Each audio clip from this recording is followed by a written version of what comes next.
I am giving out the award for which I have dedicated my straw life's work to studying and debating, and that, of course, is to the field of bums. Your nominees for Bum of the Year are Terrelle Pryor, a bum if I've ever met one. You ruined my team, Pryor. Disrupt the bum. Next up, AMARI Cooper. Nothing is more infuriating than a bum who disappoints for weeks and then has a huge game against the Chiefs right after you bench him. I'm talking about you, Cooper.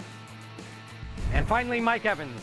It's gotten so bad for this bum that some dope on Twitter actually seriously asked if it would be better to start Dop over Evans. Disrupt the bum. And the winner for the very bum of the year is Terrelle Pryor. Wow. Terrelle Pryor, as a Redskins fan and a big fan of Terrelle Pryor, it's hard to argue with this award.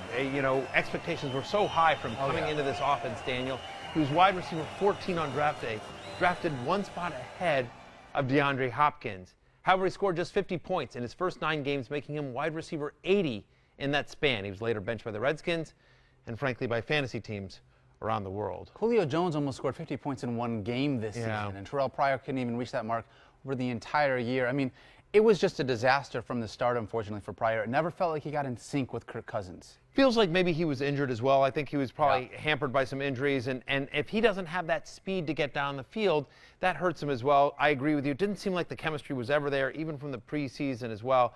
But it's all about opportunity cost and the fact that he was being drafted ahead of DeAndre Hopkins. Right. Out there are people going like, I had a choice between Hopkins and Pryor. Yikes.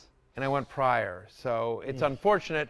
We wish better things for Terrelle Pryor next year. But for now, unfortunately, it looks like he wins the Barry for Bum of the Year.